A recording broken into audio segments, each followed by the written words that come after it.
Done. Dun dun dun dun dun dun dun dun dun dun dun dun dun dun dun.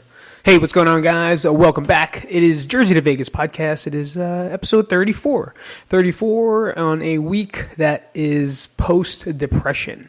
If you watched last week's, it was a pretty rough one because, I don't know, because my brain just switches and it goes from being happy to being depressed. And that's something I have zero control over. And it wasn't like anything bad happened or anything triggered me. I just wake up sometimes and I feel like that. And it's just, it rides. It rides for a long time. This one went for about a week. I would say on Saturday is when it went away. Like I only trained like 2 times last week because I didn't even want to do it. I actually forced myself to do it on Friday because I just started to feel a little better, I guess, and I took the time to at least get out there and do something for myself. But before I start talking about that nonsense or that wonderful thing we call depression, I'm not going to talk about depression today, but there is a fundraiser that I'm going to put a link down below. It's for a good dude. All right, I can tell you a story about this guy. His name's Dom Fury, and in middle school, he was a karate guy. That's all I remembered him as, a karate guy. He's a really good Jiu Jitsu guy, and he's just an overall good dude. And I believe he's a corrections officer or a police officer. I'll tell you right now, he's a lieutenant for the Essex County Department of Corrections. So that's what he is. He used to have this thing called Iron Fist. There were these ninja magazines, and we always wanted to be ninjas. Now Dom was like, he was a year younger than me, but you didn't want to fuck with him even if you were in high school, because he'll probably beat the shit out of you. And it was just like, not sauce, it was like this liquid. It said Iron Fist, and we would take it and we would push it and pour it onto our knuckles, and then we would let it dry, and then we would try to break the lunch tables. That's one of the best stories I have about Dom, because it's only probably the first time. I don't know how it came about when we started talking about Iron Fist and ninja magazines and karate magazines, but I was very intrigued with nunchucks and Chinese stars, so I always wanted to buy them. Of course, I'm not going to buy them, but we saw the thing Iron Fist, and we ended up getting Iron Fist, and we tried breaking the table anyway. So what's happening to him presently, I'll read it, okay? Dominic was an MMA fighter, is now fighting his toughest battle today. He was recently diagnosed with stage 4 of an aggressive lymphoma cancer in December, and will be getting chemo treatments over the next several months. He's also at risk of the cancer spreading to his brain and nervous system, so Dom will need a lot more treatments than what you think it is at different places. His wife, who is also my friend, has recently been laid off from her job and now plans to go back to work, are on hold because she has to help Dom, and care for him. Dom was the only source of income at the moment, and we just want to give him a hand in this difficult time for him. So if you can, I will share the link for, I think it's a GoFundMe. It's a GoFundMe to help him in any way that we can. So if you have it, and if you have it in you and you want to help someone out, he's a good dude. It's kind of sad because before I left, he was at Bucktown, doing jiu-jitsu classes or doing open mat, and he brings his kids there, and his son was there all the time on his own. He's a wrestler from Cedar Grove. I believe they're still in Cedar Grove, and he has 3 kids. So if you if you see that little link floating around Facebook or Instagram or somewhere, I'll definitely put the link up for it. I can't, it's too long. Okay, you could do, actually I could do it right now. GoFundMe.com/ToFury Strong. That's TAFURISTRONG.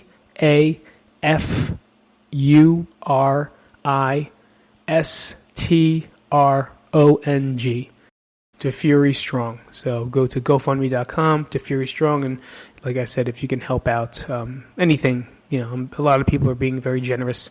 It's just unfortunate thing to hear about. Then someone sent me that link, and I was shocked. I was shocked that happened. So like I said, we're here because we're humans, right? And people need help.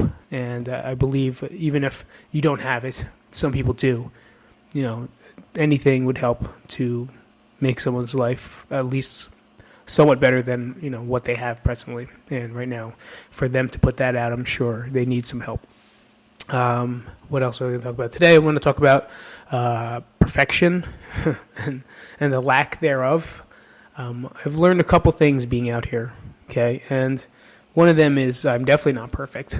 Within the many years of understanding that, I've always thought of striving for perfection is important, right? Striving for it. I always thought that's what I needed to do. Always go after it. Always do something more. Always be better than anyone. That was my mindset. That still is my mindset. Like I can't just do a thing. It's like, hey, why don't you just try that? I can't just try that. I have to go in it to win it. That's stupid. But I have to I if I'm going in something, I'm going in. And it's kind of I aggressively go into it. At the same time, it's kind of obnoxious too, because I'll fully engulf myself in the process, trying to be better as fast as I can. It's just how I do things. It's just kind of how my mindset is or was. So the one thing I've learned is that it's not going to happen fast. And I'm learning this here. I'm learning this in the move that patience is one of my flaws.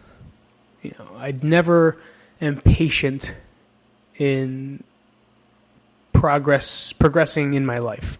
I'm patient with people, right? I'm patient with anyone that is trying to become better. I explain to them that they need to have patience, but on the flip side, I'm the most impatient person that I know. And there's little tests that I do here that I've definitely have improved on. And even Nat called me out on it. She said, I really need to tell you, I'm very surprised on how patient you've become. And literally traffic. If I was in Jersey and I'm in traffic, I'm breathing, I'm grunting, I'm spitting, I'm looking for ways to get out of it. I don't know how to just sit there and be, right? I'm trying to swerve left, swerve right, trying to get out of the lane, to try to get to a faster lane. But now I just sit there. And there's nothing I can do that's in my control. And I kind of just ride the wave. Same thing, I go to McDonald's once a week. Not for me, for the kids. We call it special meal, right? A special meal is McDonald's. 10-piece chicken nugget, shared. Cheeseburger, I got to wipe the pickle off, fucking assholes. I got to take the onions and pickles off, the best part of a cheeseburger. And then a small fries. And I sit there, $8.38. It's the same fucking meal every time. And it's packed. And before, when we first got here, I wouldn't even, if I saw the line, I wouldn't even go. I would drive away and then try another time and try to get back there at another time. But now, even if there's a line, I just go into the line and I wait. And I wait because I know I'll get to the end. I'm going to end up paying $8.38 for exchange of a 10-piece, a cheeseburger, and small fries. It might take 15 minutes of me waiting there, but the objective will be accomplished. And that's the same thing with everything else that I'm doing. I'm looking for this strive of perfecting something, right? I need to do something. How am I going to make money? How am I going to, what's my job? What am I going to do? What am I just going to watch the kids all day long? Yes, that's what I'm going to do. And I fucking feel guilty every single moment of my fucking existence that I'm not contributing or that I'm not, but I am. But I am contributing. I'm watching my fucking kids grow up. And there's no exchange. And it's hard for me to lock that in. Because people tell you, enjoy the time with your kids, enjoy it. And they say it. But it's difficult. It's difficult when your whole life was trying to be something or do something.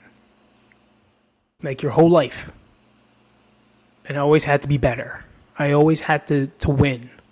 Not win in particular, but in my mind, I have to be better than I was yesterday. And if not, well, then I'm not doing enough work in order for me to get there. And that's my mindset. That was my mindset. Right? But what that mindset did was it puts me in a depression. Because nothing's ever going to be fucking good enough. Nothing's ever going to be perfect for me. I have thousands of flaws. We all have thousands of flaws. There's no such thing as perfection. And you know what's fucked up? It's like we look at Instagram and we think all these people are great. Fuck everybody. You know, including myself. Like, I don't even put stuff up anymore because who cares? Who the fuck am I? I'm nothing. I'm a person that wants to talk to other people. And I'm glad you guys are listening. And I'm glad you guys are watching. But who the fuck am I? I'm nobody. Right? Because I'm trying to be, I always tried to be somebody. I always tried to be Coach Pete. And then when I got here, I tried to be Comedian Pete. But why can't I just be fucking Pete? Why do I always have to put a label on myself? Why does there always have to be, I don't know, a status? Is that a word? No. It's something. Coach Pete. Forever, I was Coach Pete. I was Coach I in the beginning. I was Coach I, Coach EYE for wrestling. And then when Crank came along, I became Coach Pete. And then I came out here and I tried to be Comedian Pete. But what's next? Jiu Jitsu Pete? No. I'm not going to let myself do that. I wanted to. Trust me, I wanted to. I wanted to be that fucking... I was like, I'm going to take it. I'm going to do this. I'm going to do that. I'm going to compete. I'm going to be great. No. I'm learning to just go with the flow and enjoy the ride. I got plenty of time to fucking do stuff. But it's sad, right? It's sad because right now I'm saying I have plenty of time, and then in my head I'm contradicting myself and I'm going, what if you die tomorrow? Then what? Well, then I don't know. And I think about that every day, guys. I don't know if that's a sickness or not. I think of dying every single fucking day. Every day. And I ask myself, am I happy with what it is I'm doing? I don't know. I don't think I'll ever be happy in that sense. You know, we got to find yours. Same thing. We got to find our way to be happy with what it is we have and what it is we're doing, and find some content in this part of life. Because we always want to be lighter. We always want to be stronger. We always want to have less fat. We always want to be smarter. We always want to have a better job. Right? It's a strive for perfection. It's a strive to be better, which is not a bad thing. But when it engulfs your fucking existence, then there's a problem. Then you're just stuck in the grind, they would say. Right? Then you're just stuck in the process of trying to be something that no one gives a fuck about. So what? Someone could give you a fucking like, and then it's gone? That's one thing I've realized. You know, I put stuff up to get a like, but then who gives a shit in a fucking day, right? And what's sad to say is someone could pass away, and everyone's all about it for the first 2 days. Then what?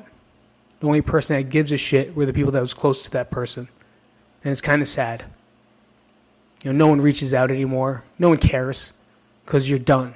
And that thought is now no longer in their mind. Right? But for the person that used to lay next to the person every day, they're sad. And only for the first 2 days did people give a shit about that person and care for them. And then after 2 days, it's over. Back to your life, right? Back to your life. Back to no more likes. Unless you remind me of something else to like. It's kind of how it is. That's why the people that post a lot are the ones that are remembered the most. And then if not, you become non-existent to the fucking planet. Because you don't get likes. You don't get comments. Comment these nuts. But I'm definitely here learning how to be patient. It's crazy how much I just don't give a fuck about things really anymore. You know, and maybe that's what I needed. Maybe that was the laying low. Maybe that was me, because I still like check my phone. Like, come on, please. Is there someone going to text me today? Does that, it's kind of waiting for that. And then, no, nobody. And then you just feel alone. You feel by yourself. And that's my job, to make myself realize that I'm not. Because I feel alone. I feel by myself. In the same Groundhog's Day every single day.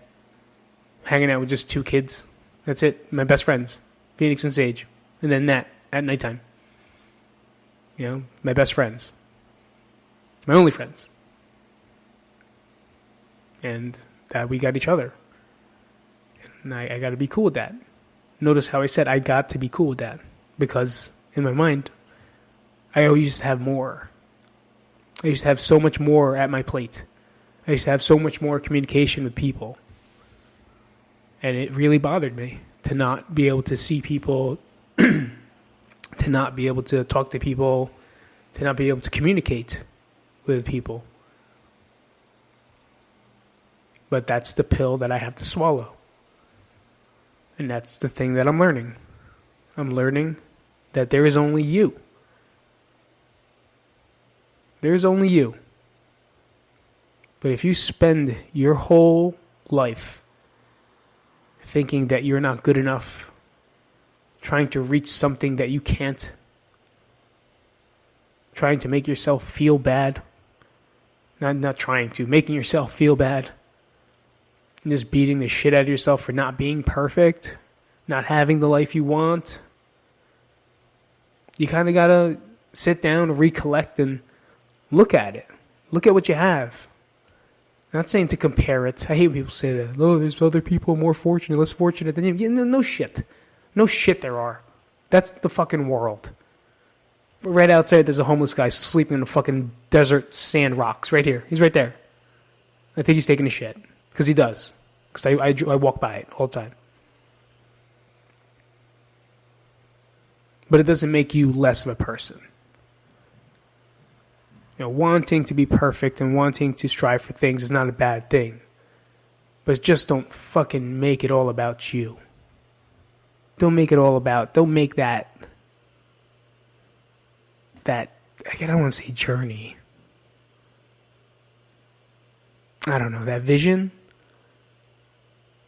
Don't make it so fucking tight that that's the only thing that counts. Because there's more.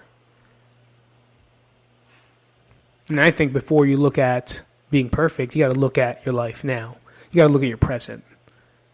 Right? How is it? Is it okay? Is it good? Is it good or is it really bad? Because then if it's really bad, then how do you want to change that?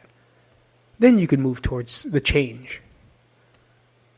Guys, I don't even know what the fuck I'm talking about, honestly. I'm just talking because this is kind of what's in my brain.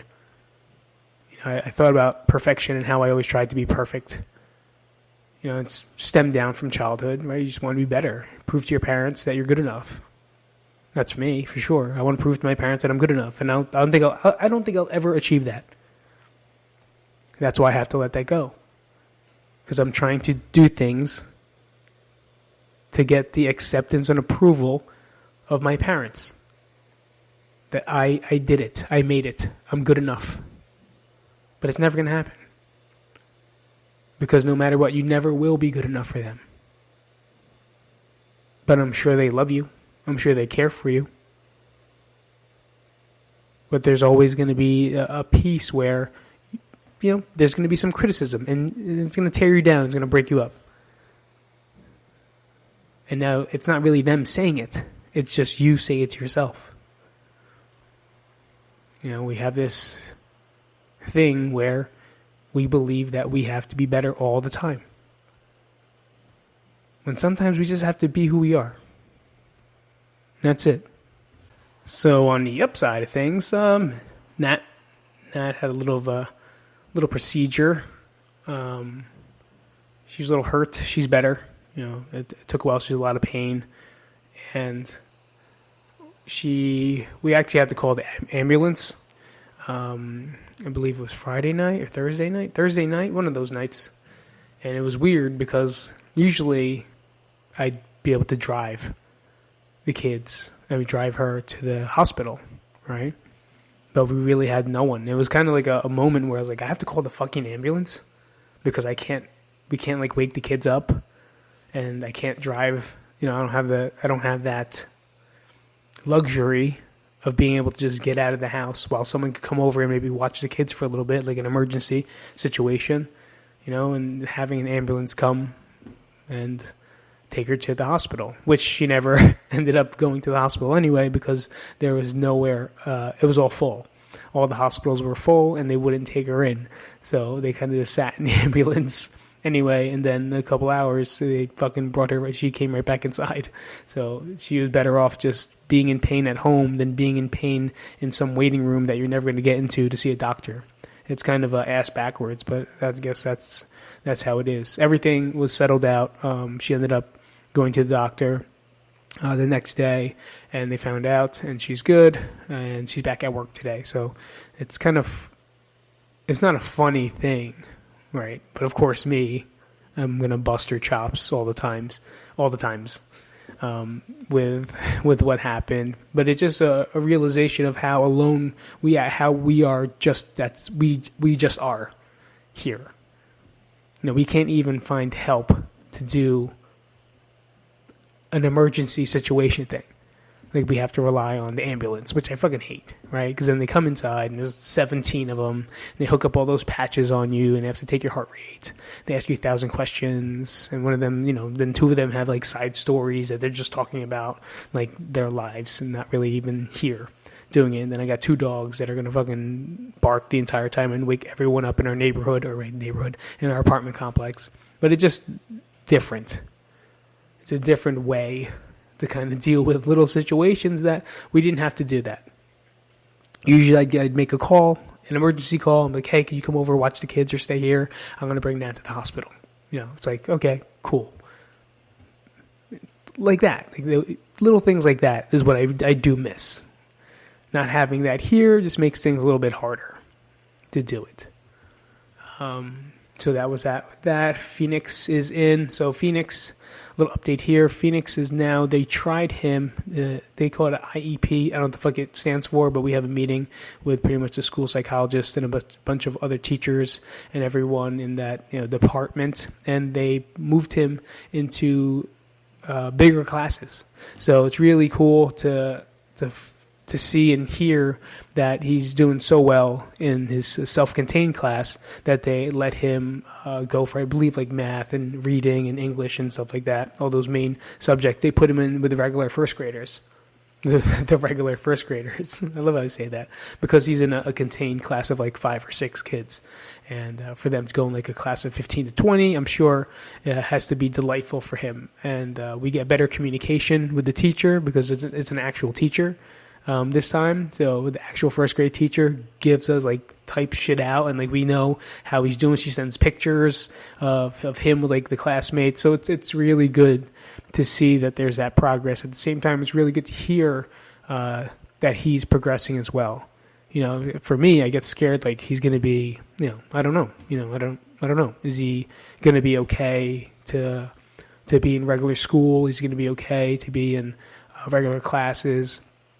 And a lot of those things like go through my head as a parent. Like, what else do we have to do to make sure his school time is very fun, at the same time he's learning and becoming better, because I don't know actually.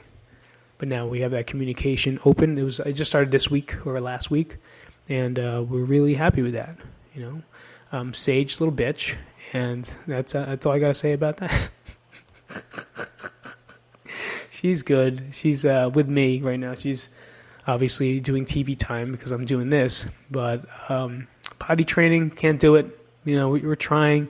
She's very stubborn in that fact. Like, I'm trying to get her to just take a goddamn shit in the toilet. Please, just take a shit in the toilet. Because I am tired. I am fucking tired of cleaning assholes. She's an asshole. At the same time, I'm tired of cleaning her asshole. Like, I'm tired of it. You know how to do it.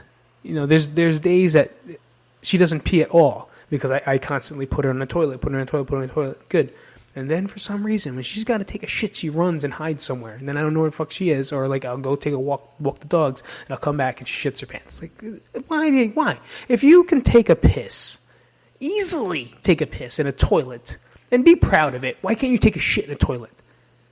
You'd be even prouder because it feels way better. Taking a shit in a toilet is way better than taking a piss in a toilet. I don't know where this conversation went to, but this is what I feel. I love her to death. She makes me laugh. She makes me smile. She makes me want to kill myself. So there's a lot of different things that that she makes me do.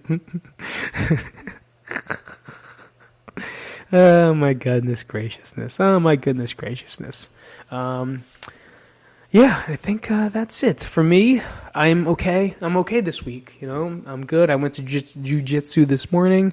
We have a competition coming up this weekend. I'm not going to be competing, even though I want to. I really do. But they say are like, oh no, we have one next month. I was like, oh cool, it's in Vegas. Like, no, it's in California. I'm not fucking going to California to compete. Fuck that shit. That's a drive. You know where I don't like? You don't want to know where I want to drive? Nowhere. Okay? I don't like driving across the street. I don't like going to the supermarket. I don't like going to the school. I don't like picking up Nat from work because I have to drive there. It fucking sucks.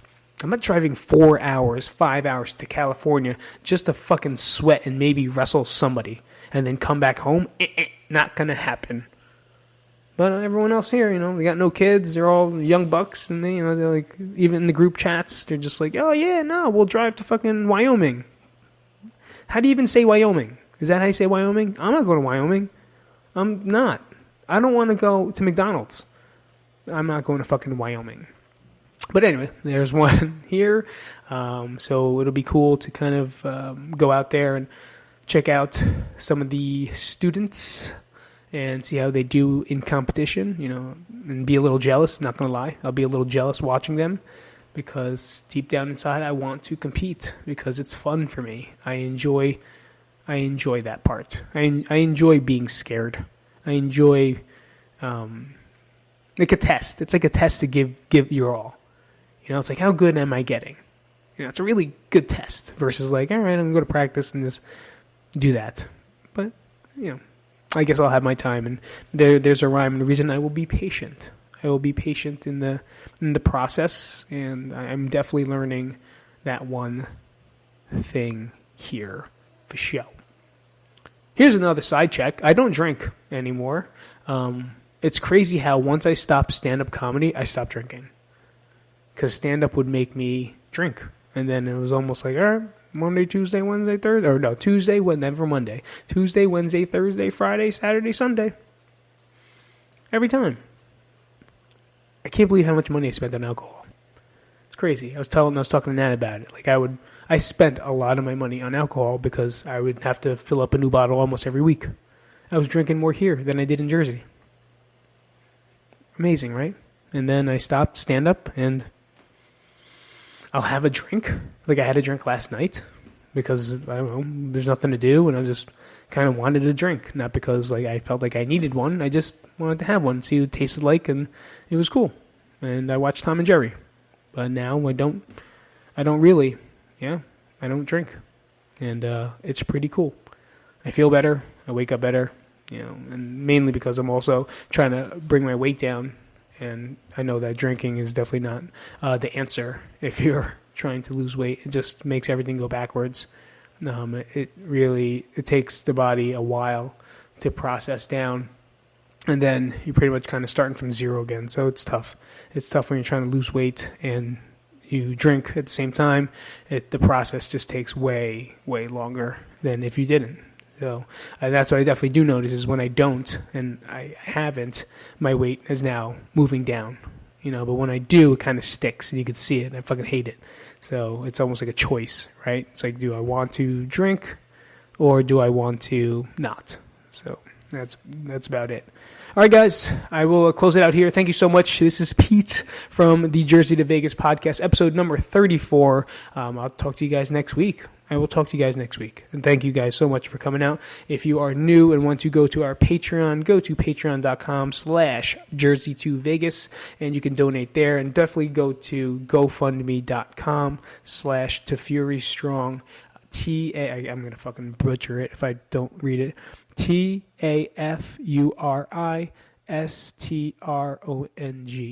To Fury Strong. All right, I'll see you guys later. Peace out, Cub Scouts. Thanks for listening. If you enjoyed this episode and you'd like to help support the podcast, please share it with others, post about it on social media, or leave a rating and review. To catch all the latest from Pete, you can follow him on Instagram at Pete Isip. Thanks again, and see you next week. Bye-bye. Bye-bye.